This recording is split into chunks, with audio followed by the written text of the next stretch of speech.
Hello students.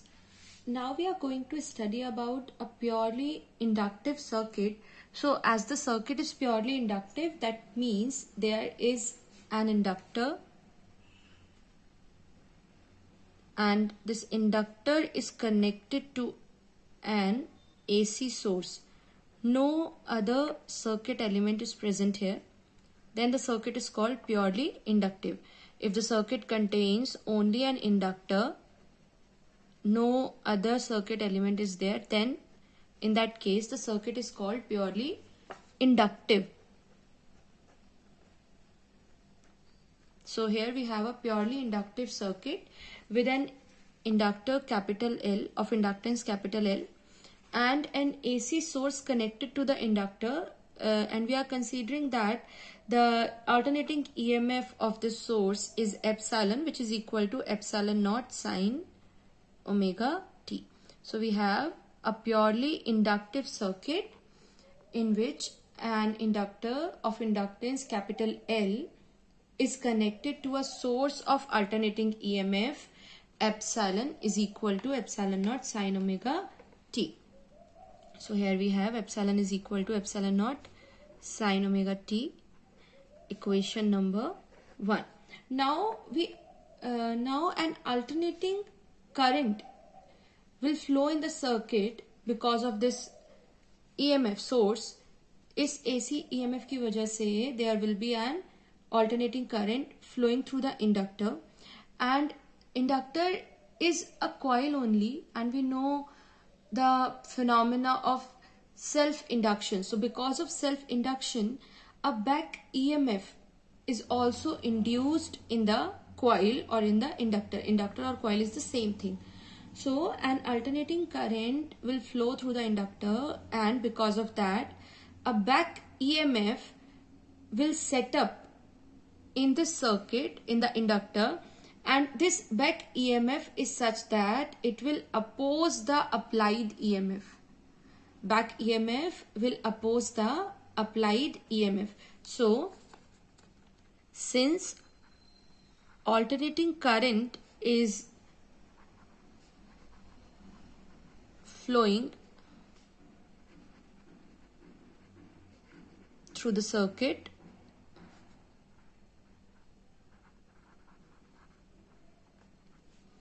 a back EMF or an induced EMF is set up and it opposes the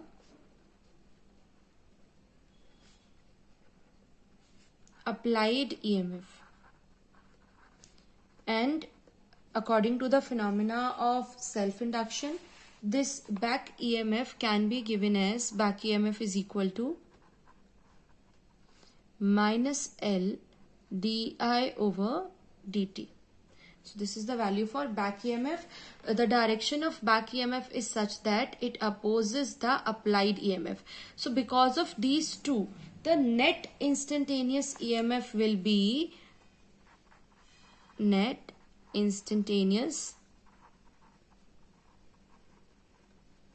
EMF will be epsilon minus L di over dt. This is the net EMF which set up in the circuit. But since there is no resistance in the circuit is purely inductive, so the EMF must be zero. There is no voltage drop, as we know that the voltage drop is equal to IR, and here in the circuit there is no resistance, only inductance is present. So because of that the EMF must be zero, because resistance in circuit is equal to 0. So this implies that this net EMF has value 0. So epsilon minus L di over dt should be 0, and it implies epsilon is equal to L di over dt. This is the value of epsilon, but we know that epsilon is equal to epsilon naught sine omega t. So it implies that epsilon naught sine omega t is equal to L di over dt, and on rearranging this we can find di. On rearranging, what we get, di is equal to epsilon naught sine omega t dt. Now we can find the value of current by integrating this equation. So on integrating we get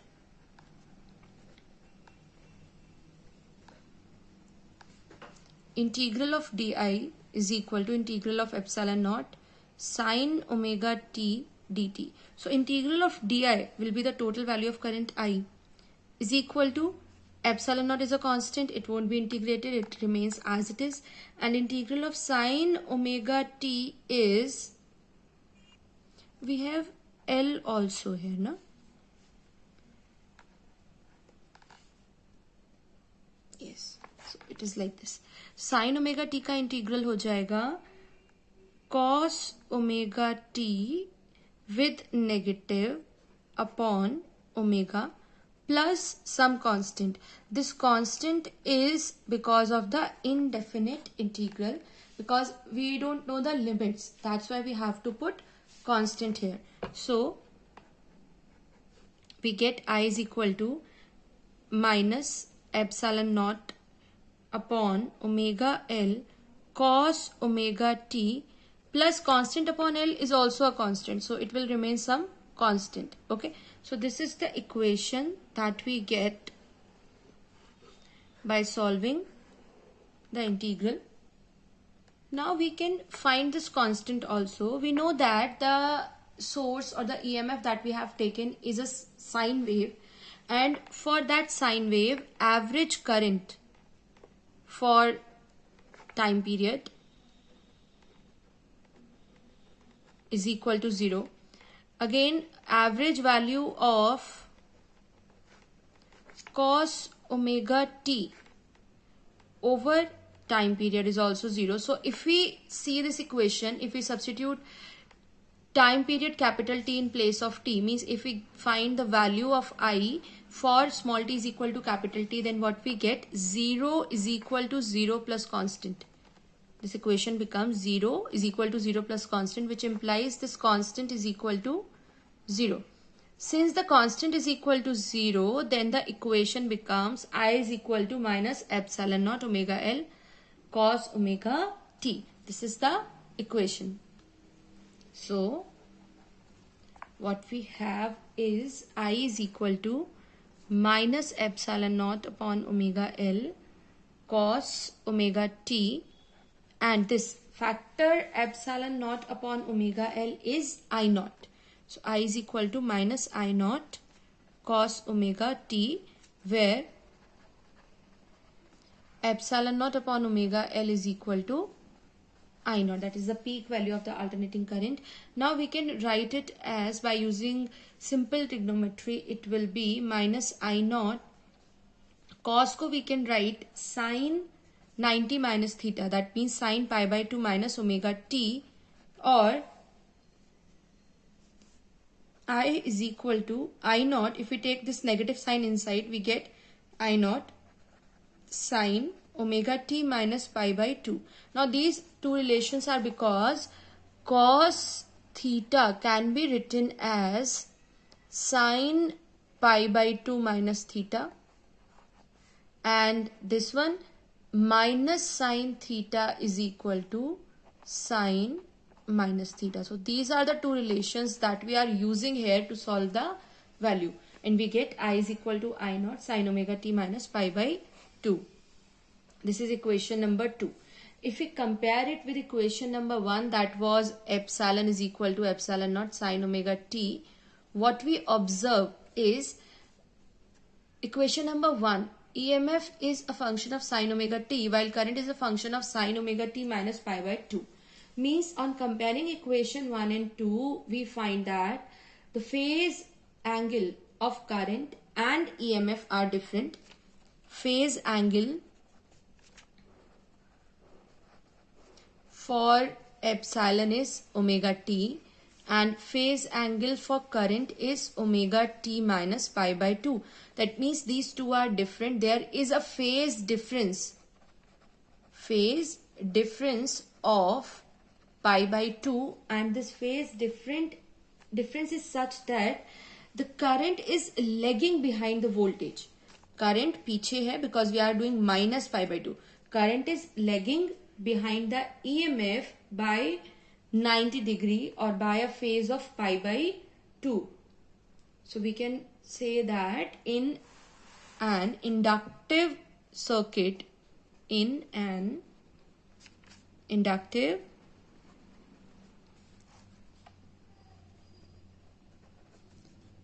AC circuit, current lags behind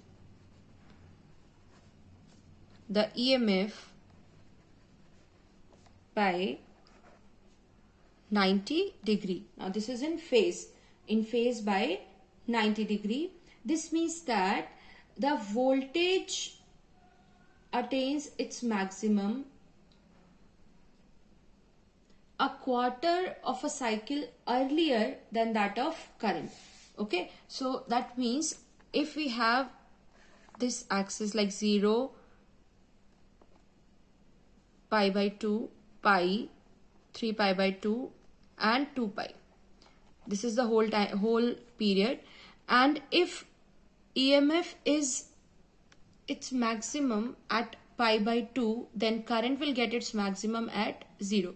This is the phase relationship. What is the phase relationship? That there is a difference of pi by 2. तो अगर epsilon का maximum हमें pi by 2 पर मिला है तो current का maximum हमें 0 पे मिलेगा. मीन्स एप्सिलॉन की दैट वैल्यू जो हमें पाई पर मिली है, that we will get at pi by 2 in case of current. Means there is a difference of pi by 2. Now let's show this relationship graphically, then it will be more clear कि किस तरीके से change आया है. So same जैसे हमने access plot किए थे in case of purely resistive circuit, similar manner में हमने यहाँ भी ग्राफ प्लॉट किया है. On x-axis we are taking omega t, that is the phase, and on y-axis we are going to represent two curves, one for epsilon and one for current. So first I am going to plot a curve for epsilon. Suppose EMF has its peak value epsilon naught somewhere lying here. Okay, epsilon naught is the peak value of EMF. So the graph for EMF will go up to this mark, then come down, then again it will go to its epsilon naught or the amplitude value, means यहाँ कहीं होगा. जितना positive में मिलेगा same उतना ही हमें negative में मिलेगा. So this will be like this, epsilon naught. Okay, so this graph from the pink color represents the graph for epsilon is equal to epsilon naught sine omega t. This graph represents the alternating EMF. Now we are going to plot graph for alternating current. Here 0, this is pi by 2, this is pi, then 3 pi by 2 and 2 pi. Now current is lagging behind the EMF by pi by 2. That means इसका meaning क्या है कि जो values आपको EMF पे मिलेंगे एक particular point पे, वो 90 माइनस करके सेम वैल्यू आपको करंट के ग्राफ पे मिलेगा. मीन्स अगर जो वैल्यू आपको 90 पे मिल रहा है EMF में, वो वैल्यू आपको 0 पे मिलेगा करंट में. सेम जो वैल्यू आपको पाई पे मिल रहा है EMF में, you will get the same value for pi by 2. Now same value means that 0, maximum or minimum. Although the peak value is different. If we talk about the peak value I naught, then it will be epsilon naught upon R, which is less than epsilon naught. So it will be somewhere below epsilon naught because the value of peak current is less than the value of peak EMF. Now the graph will be like कि ये start होगा, जैसे यहाँ 0 से start हुआ, same यहाँ pi by 2 से start होगा because current is 90 degree late. ऐसे बोल सकते हैं that current is doing the same thing but it is 90 degree late. So जो सिचुएशन ईएमएफ के कर्व में आई है, सेम सिचुएशंस करंट के कर्व में आएंगी, बट 90 डिग्री लेट आएंगे. एंड जो उनका पीक वैल्यू रहेगा वो आई नॉट रहेगा, which is less than the value of peak value of EMF, that is epsilon naught. So इस तरीके से हमारा ग्राफ चलेगा. It will be like this. यहां कहीं आई नॉट होगा. They will attain their maximum here, and so this kind of graph we get for current. Here the blue line curve represent the graph for current. I is equal to I naught sine omega. After graph, so let's move to the phasor diagram for this circuit. So we have two equations. First, epsilon is equal to epsilon naught sine omega t, and second, I is equal to I naught sine omega t minus pi by 2. That shows this current is lagging behind the EMF by 90 degree, that is pi by. So in phasor diagram we are going to denote EMF epsilon and current I by using rotating vectors that are called phasors, and their peak value is epsilon naught and I naught. Now first we'll see about epsilon. So epsilon is equal to epsilon naught sine omega t. That means the phasor or the rotating vector will make angle omega t from the axis. So it will be like this, epsilon naught, and its projection will give us the instantaneous value epsilon, and this angle is omega t for alternating EMF epsilon. Okay, this is origin. Now for current, so from the equation we can see that current is lagging behind omega t by pi by 2. So for plotting the vector of current or the phasor of current, we have to move 90 degree back from omega t. So this is omega t minus pi by 2. This position is omega t. We have to come back by 90. So suppose this is 90. So this is omega t minus 90. Then we will get some position in this quadrant, and it will be like this. Okay. The vector is like this, but the magnitude, the peak value I naught is less than epsilon naught. So this vector should be smaller. The vector should be smaller. So it will be like this up to this point, less than epsilon naught, and its projection will give us the value I.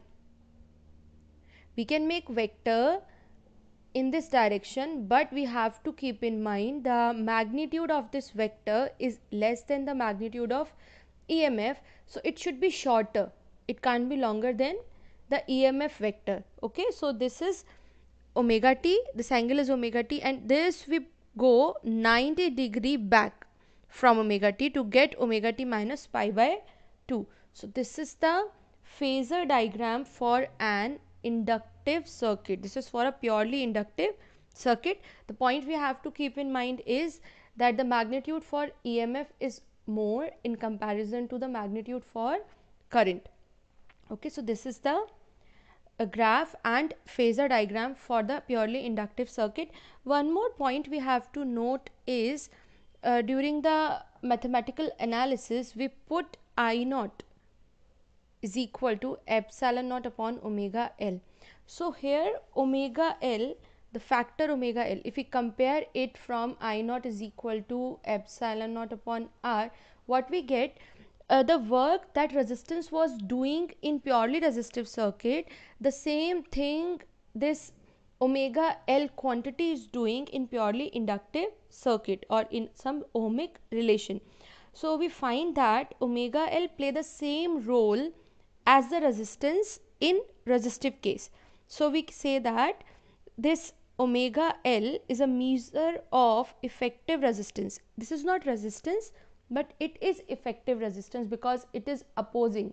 So it is effective resistance or opposition offered by the inductor, and we call it as inductive reactance.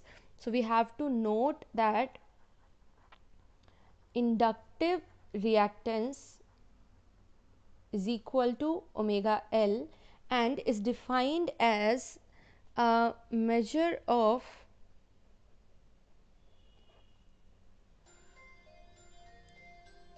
effective resistance or opposition offered by the inductor.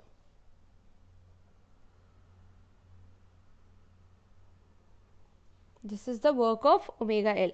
Now this opposition that is offered by the inductor is in the flow of AC only. We can also mention it here that offered by the inductor to the flow of AC. We are not considering direct current here. जो उस inductor में से AC पास हो रहा है उसके passage में कितना इंडक्टर ऑपोजिशन ऑफर करेगा, that is called inductive reactance omega L, and it work as same as resistance work in purely resistive circuit. So this is called inductive reactance. That was all about a circuit containing inductor only along with an AC source.